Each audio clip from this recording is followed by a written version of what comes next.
こんにちは、ずんだもんなのだ。こんにちは、魔法少女のスーパーフリモタンです。よろしくね、お兄ちゃん。というわけで今回はそんな魔法少女と一緒にホイヨンザファイアライズズをやっていくのだ。さらに今回はこのザファイアライズズリサブモッドであるフラッグズアンファイルドを入れて遊んでいくよ。何これ？これは第二次アメリカ内戦中に出現する国家グレンフロリダミッションにコンテンツを追加するモッドなのだ。カマセイヌ国家ね。そうなのだ。いつも国連平和維持軍がフロリダに上陸するイベントが出るものの、速攻で核兵器士団に滅ぼされる悲しき存在。その悲しき存在に焦点を当てたモッドなんだな。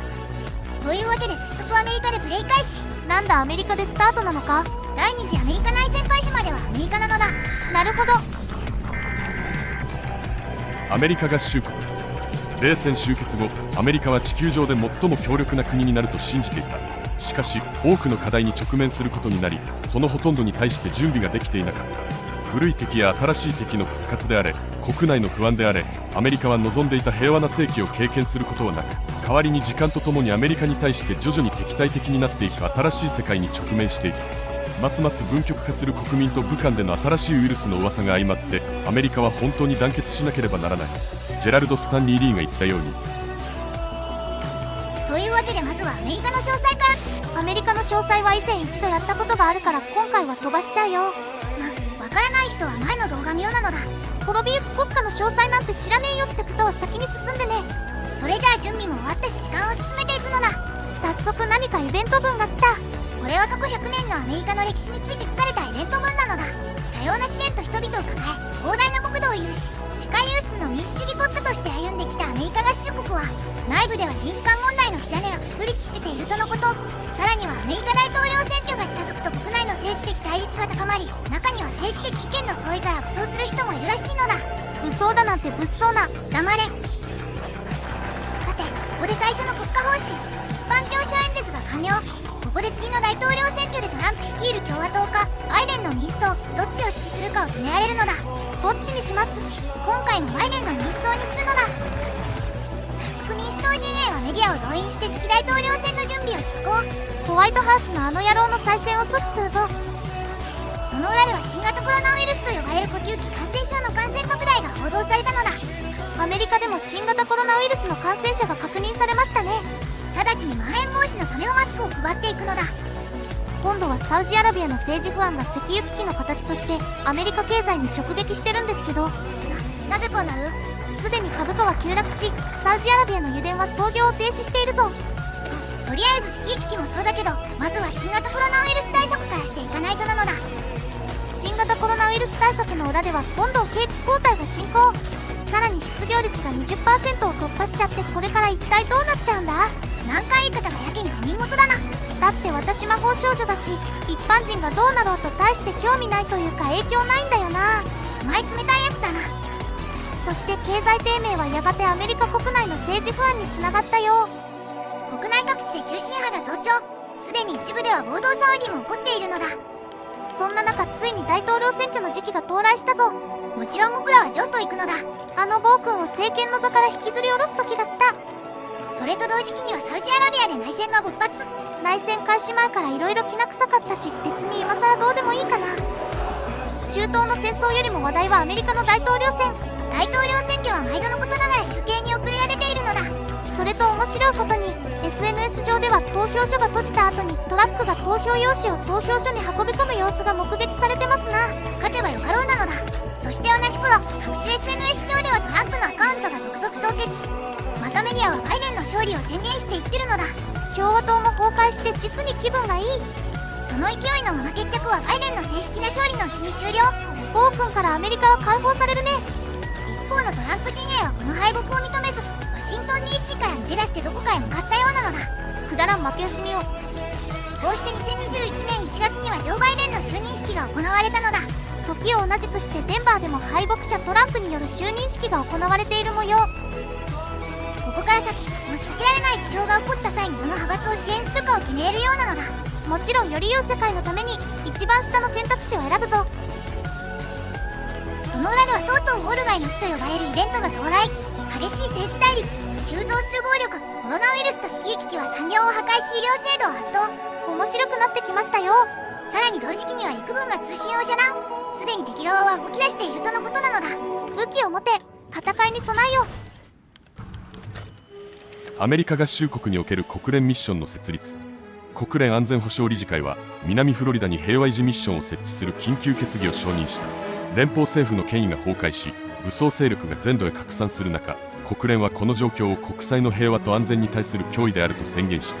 ニューヨーク市は完全な混乱に陥り、同市の核配備を争う複数の勢力に包囲されているため、安全保障理事会は介入拠点としてマイアミが最適であると判断した。早朝、第一陣の平和維持部隊がマイアミへの上陸を開始し、マフィアによる同市支配を排除する作戦は成功を収めた。貨物機と民間チャーター機が次々と到着し、急ごしらえで国連表彰を塗装した装甲車両とともに支援物資のパレットと下ろしていった。ブルーヘルメット部隊が外周警戒線を構築する一方、連絡将校は現地当局と会談し、人道支援調整官は臨時司令部を設置。公兵は港湾と飛行場の即時拡張に向けた調査を開始した。北部では平和維持部隊と軍閥勢力との武力衝突が激化している。ミッションが安定化の力となるのか、それとも激しさを増すアメリカの嵐に加わる新たな旗印に過ぎないのかは、今後数日のうちに決まるだろう。というわけでアメリカは爆発した。国連はその中のフロリダ半島最南端部に介入したのだ。前に核兵器師団とかいうとんでも集団がいるんですけど、それについても後々話すのだ。まずは国連安定化ミッションフロリダの詳細から見ていくよ。どんなのかな。指導者はアントニオ・グテーレス。国連事務総長で若干政治力とか安定度にバフが乗るな。そして国民精神は全部で5個あるのだ。1つ目はアメリカのための戦い。報復限界にスーパーバフがかかるな。2つ目は無計画な介入。師団攻撃力が半減するのが辛いな。3つ目は実効性を欠く行動規範。航空機の性能が3割減か。4つ目は世界への依存。資源採掘効率と工場出力が7割減。その他生産効率なんかにもデバフまみれなのだ。そして最後は国内の不死。日ごとの政治力がマイナス視されるのがかなり痛いな。そしてこれが国家方針。現状はフロリダ州の安定化に関する国家方針がメインなのだ。フロリダディズニーランドの再開に関する NF が気になりますな。それじゃあやることやったし時間を進めていくよ。じきに戦争が始まるのだ。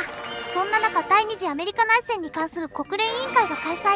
ニューヨークは混乱状態にて、1964年以来初のロンドンでの開催になってます。今すぐ朝鮮戦争の時のように国連軍を組織して文末どもをぶっ潰すのだ。残念ながら国連軍の結成は中国とロシアの拒否権行使により否決されたよ。中ロが欠席してればよかったのに。とりあえず国連軍結成は失敗したけど代わりに内戦委員会を設立するのだ。委員会と言いつつも事実上はフロリダにおける国連勢力圏の統治機構という扱い。内戦委員会は民政、軍事、外交を担うのだ。ずんだもんちゃん大変。核兵器師団が国連平和維持部隊に攻撃してきたよ。あいつらも攻撃してきた。ウィウッドと呼ばれる繁華街を破壊されたものの、核兵器師団は国連平和維持軍の前に敗北し、一部では即決処刑されたようです。やったぜ。全然やったぜじゃないだろ。国連平和維持軍が即決処刑なんてしちゃダメなのだ。アマちゃんがよ、そういうぬくうい考えで国連平和維持軍の活動が失敗するかもしれないんだぞ。テロリストに通じる言葉は武力のみ。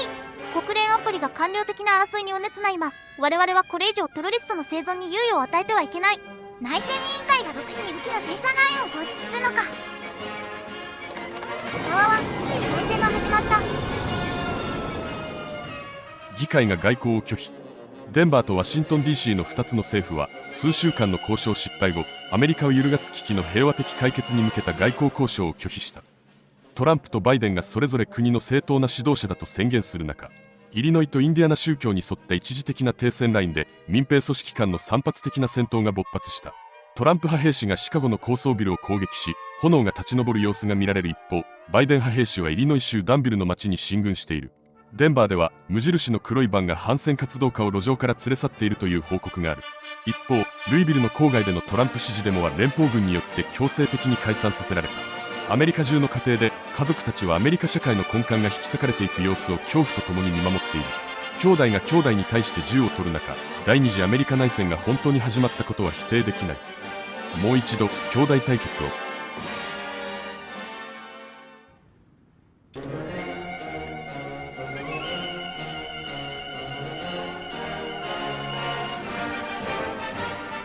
次回、第二次アメリカ内戦。お楽しみに。